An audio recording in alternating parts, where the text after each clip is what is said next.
Hi there, Mama. My name is Laura and I am a mom of 3. We just had our 3rd daughter about 5 months ago, and I have been exclusively breastfeeding my daughter for the past 5 months. I've had some recent schedule shifts as well as some recent mindset shifts that have really helped me with my breastfeeding journey that I thought would be helpful and I wanted to share. So to give a little backstory with my youngest daughter, from birth, she was pretty easy to breastfeed. I was easy to get her a latch, and we had a easy journey so far, what I would consider an easy journey. I was also able to breastfeed my older 2 daughters for about 7 or 8 months each. So this was my 3rd time doing it, and I felt like I knew what I was doing when I got started. However, even though I started very confident and thought I knew what I was doing this for the 3rd time was really difficult on my body, and it was difficult to keep up with that demand on my body and on my time, especially when I had 2 toddlers as well. So with my first daughter about 4 years ago, breastfeeding was not an easy journey. She was in the NICU and I had to go to breastfeeding classes with an IBCLC, and I eventually just switched to exclusively pumping, where she was still getting breast milk, but she just wasn't nursing. And doing that, I was able to build an extremely large freezer stash of milk. I probably had 4 big bins in my freezer. So much so that even when I stopped pumping, she still had milk to drink for another month that was backed up in the freezer. So I had a huge freezer stash for her, and I was very proud of how hard I had worked to get to that point to build that up for her. But for my 3rd baby, I didn't pump as much while I was on maternity leave, and I didn't pump as much in between all of our feedings. So I only had about 3 gallon Ziplocs of milk stored up before I had to go back to work when she was 3 months old. And we ended up just going through that freezer stash really fast. She would go through about 4 or 5 of the bags per day at daycare, but I wasn't able to pump enough to replace that. So the freezer stash was constantly dwindling. So because of that, I had to think of another option for feeding her, or else I was going to run out of milk and she wouldn't have anything to drink while she was at daycare for 9 hours. Now, I have a full-time job, so my daughters are in daycare for 9 hours during the day, which meant that my plan to increase my milk supply had to revolve around what that schedule is. If you're exclusively nursing or if you have a different schedule, things might look a little bit different for you, but this is just the plan that I set out for me and the situation and the lifestyle that I have now. So here are a few things that I noticed that made me concerned that my milk supply was dropping. Number 1, I didn't feel let down anymore. When she was younger, I would feel the letdown and it would be very forceful and almost painful. And so I knew when the milk was coming down and when she would be drinking. Another thing was the feedings weren't taking as long. She would drink for a shorter amount of time, as well as she would be eating more often and be getting hungrier sooner, almost as if she didn't get completely full at her previous feeding. When I was at work and when I was pumping, I was pumping less. I would have less milk. So I would normally have pumped maybe 4 ounces, and then after about the 5-month mark when I was pumping, I was going down to maybe 2 ounces or even 1.5 ounces, and that was a big difference to just a few months previously. Another thing is that I'm not leaking through my clothes, When she was younger, I would have to wear the little nursing pads in my bra because my milk would let down and I would leak into my clothes. And now that she was older, that's not the case anymore. I don't have that same worry, and it made me feel like I didn't have the same amount of milk as I did when I was leaking in my clothes. The last one was if I would go a long time without a feeding, if she had a long nap, or if she was at daycare and I wasn't feeding her, I wouldn't have a letdown and I wouldn't feel engorged at all. Even if it was a time when I was supposed to have fed her, it just made me feel like I wasn't producing enough milk if I wasn't able to meet the demands of her feeding. So I just want to say I personally feel like it's easier to nurse a baby. It is easier to exclusively breastfeed than it would be to pump or to have to prepare a bottle, especially in the middle of the night when you're feeding the baby. It's a lot easier to just take her and feed her versus having to go to the kitchen and prepare a bottle. It's a lot faster. You have all the supplies ready. You can do it anywhere. So that is the journey that I wanted for myself. I felt very proud of myself that I was able to provide that for my child. So as things were changing, I wanted to keep it that way. I wanted to see what I could do to increase my milk supply and meet her demands. And so I came up with a couple of things that I wanted to give a try. So I tried them for a full week to see if it would make any difference on my milk supply. Even though it is easier to nurse, it does mean that I'm the only one who's able to feed her, which puts a lot of pressure on me, puts a lot of pressure on my time and my body. And it also means that I'm not able to be away from her for long periods of time. Even when she can take a bottle, I'm still having to pump and I'm still having to work at providing for her when she's away from me for a long period of time.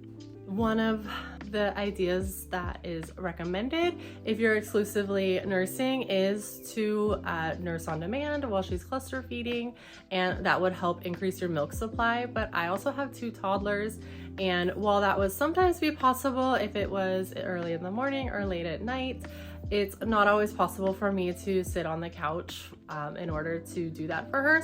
So here's a couple of things that I came up with to hopefully increase my milk supply. Number 1 is hydration. And this kind of seems obvious. Everybody always says you need to drink as much water as possible when you're nursing, but it's not very easy to do and to fit it into your schedule all the time when you're working and you're chasing around a bunch of your kids. So I made sure to prioritize it. I have a Stanley water bottle.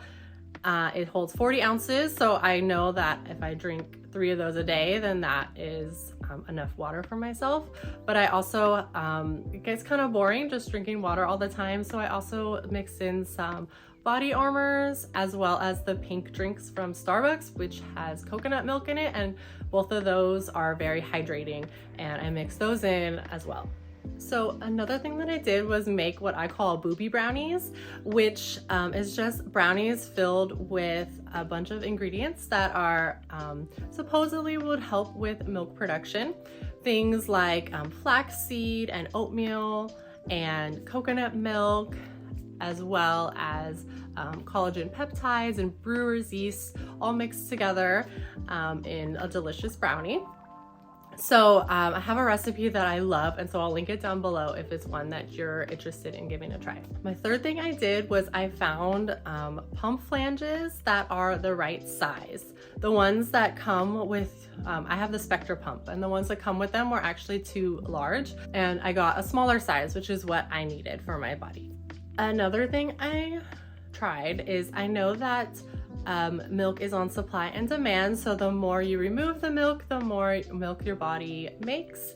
And so I was pumping 3 times a day, and I moved it up to pump 4 times a day, so I would be removing the milk more often while she was at daycare. Pumping 4 times a day meant that I was pumping every 2 hours during the workday.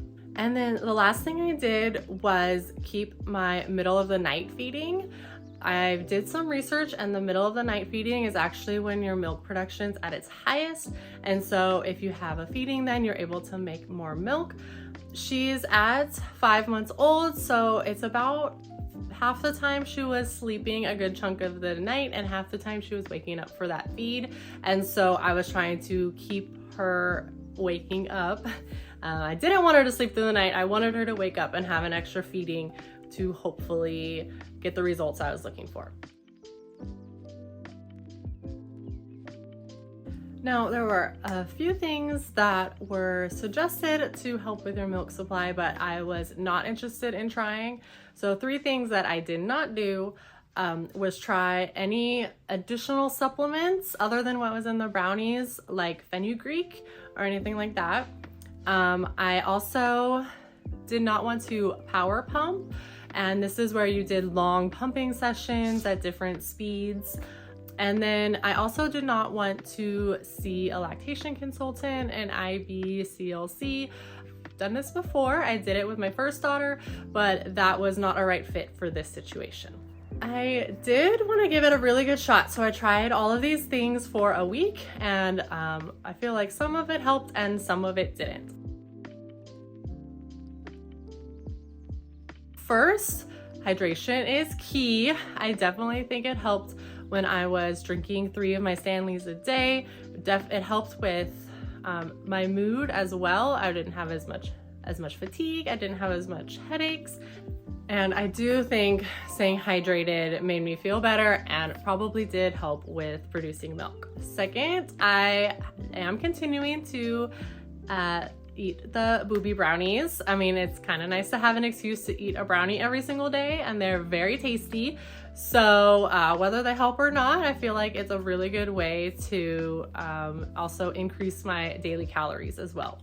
So third, changing the size of the flange on my pump, I know for a fact helped. It was almost an instant change. I was back up to pumping about 4 or 5 ounces in a session.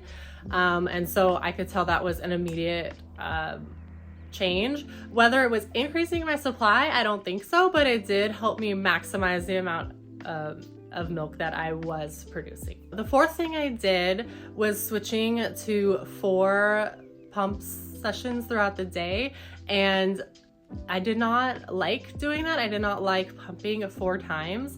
Instead of doing 4 10-minute sessions, which is 40 minutes of pumping, I was doing 3 15-minute sessions, which is 45 minutes of pumping. So I actually got more pump time without it disrupting my work day anymore.